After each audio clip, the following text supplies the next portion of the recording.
like to shift over to the directors and ask, each of you, where did you start and where have you ended up during this PM Transform program? And Philip, start with you. Where did we start? The before and after.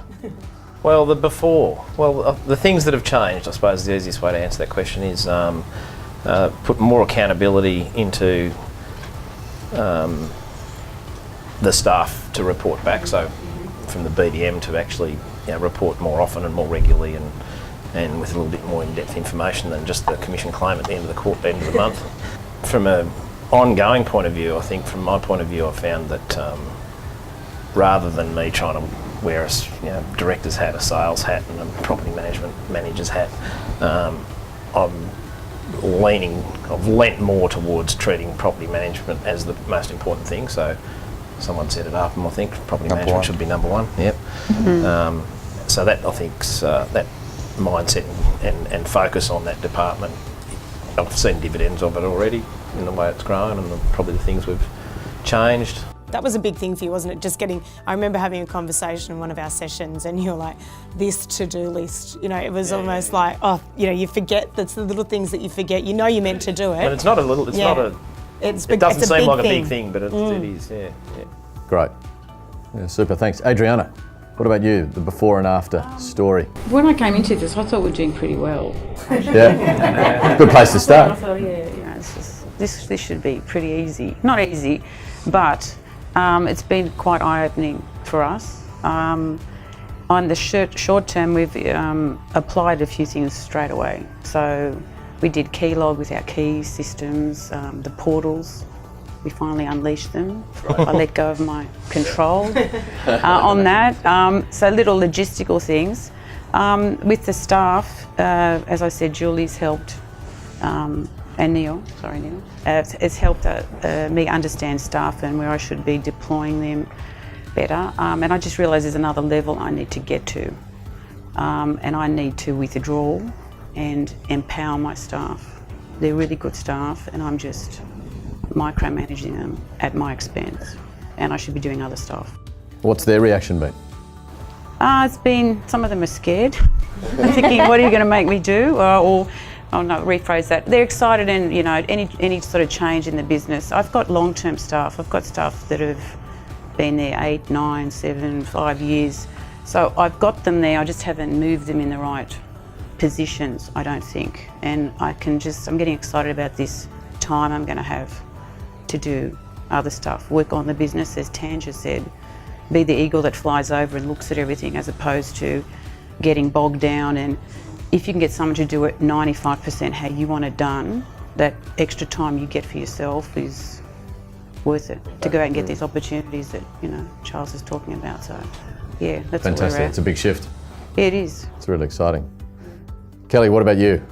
What have you experienced? We've had a big change in our business. So back before this started, we had a small portfolio in Brisbane of about 56 properties and then another portfolio in the Hunter of about 200. We don't have either of those anymore. So we've removed some waste, moved to an area where we want to be and pretty much back to start-up business. We've only got under 30 properties now. And I think this has highlighted the fact that we now have this opportunity to start it all again and wipe the slate clean and do it better. So yeah, the team-wise, they've got so much out of this.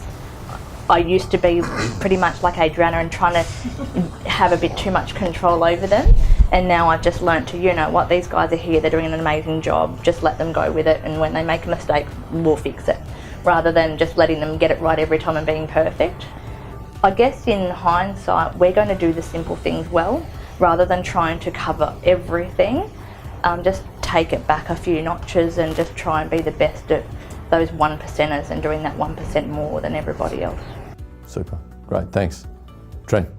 Lots of things over the journey. I think for me, we had a new BDM, and for me, that was a new role. That was a job that I did. So trying to, I guess, understand her and try and manage her was probably my biggest challenge.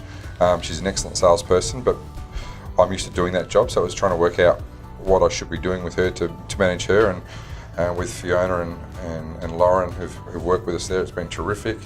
I think the relationship between Kerry and Rachel has been one that started off a bit rough, and through this process, obviously going away together, understanding each other through the profiling, the whole lot has been terrific in building that relationship between the two of them. So that's been a real plus for me. It's made my job a lot easier. Probably one of the biggest holes in my business was, and we just touched on it before, was the data capturing part. Like, we've got a big business. We've got 33 staff in the Adelaide Hills, so it's a decent sized business in the Adelaide Hills, with 15 salespeople. So there's a lot of information there that was just flying out the door. So, through realestate.com, through our open homes, and we weren't capturing it. I mean, I was doing the job and I was just using my contacts to build our rent roll. So being able to implement that with some structure behind it has been great, and there's still a lot more to do. I reckon in the back of my red book there's probably 12 months of jobs to do. But you've got a lot of people to delegate to now. Yeah, that's right. And I think probably the most important thing from the whole process has been that when you're doing your jobs day in, day out, you have your eye on, you're going in one direction, you're not really looking outside for different things. I think what this has brought to me is there's so much more out there that you can actually tap into, which can help your business. Technology, training, coaching, all those things that you sort of ignore because you're not looking for them. Whereas this has actually brought that to the forefront. So to me, there's been a whole lot of good, and I'm really appreciative for the opportunity. So thanks again. That's great. I mean, there really seems to be this common theme about stepping back and empowering and delegating. Fiona, you've seen it firsthand across all of the businesses. Yeah, what's your perspective? So I think the first thing was the openness. Even though I know you didn't necessarily come in with a particular outcome, you were open to the journey along the way. Equally, I think what it has reiterated to me is that with everyone that I work with in general terms, I always take their position as being very unique to them. And what it is that each of you needed to then get out of this process is actually quite different. Because the four businesses are different. They're different in size, structure, the surrounding business to your geographic areas, like everything about your businesses is actually quite different. And so for me, it was all four of you had a different clarity around why you've got your business and what it is that you're attempting to achieve. I know that you've all woken up to some level around the data and the opportunity that exists already in your businesses with the people that you interact with or the contacts that you have every day, and I think that that's been great. Seeing you let go and trust your people, and I know we're still building that, but to trust your people and as Kelly said, just letting them do it, empowering them by getting them into the right roles and restructuring and allowing then the business to unfold around you, I think has been very, very inspiring. Looking at and really questioning everything that you've been doing up until now. Fiona, what about really small incremental changes that you've experienced? Very small, potentially mundane, that all add up. Anything that comes to mind? So consistency in meetings, agendas, reporting, accountability, having hard conversations, knowing that this conversation needs to be had, I've got to step up and have it. Because I'm at the head of the fish. I've even done that myself in recent times. I've seen the to-do list. I've seen auditing your tech, really understanding the mechanics of your business. We've also seen with the PMs, I think the time log all of them have done. Their ideal weeks or preferred weeks, they've all done that. They are small things, yet so enormous in the scheme of efficiency in the business. The BDs, I think that for the business owners, there's been an acute awareness as to what a BD actually is and what a converter is. What's somebody that, you've just sold a property, the guy's bought it for investment and he's come in ready to sign, and that's a converter versus understanding, is my BD that I have in place now, are they a converter or are they actually core selling? And getting that clear, and I think then just looking at the overall tech of your business, and I know that you've had various elements of change around that, or even just usage. You know, sometimes it's not about getting more tech, it's about knowing what you're not using of what you've already got. So I think that's been some small wins there. Yeah.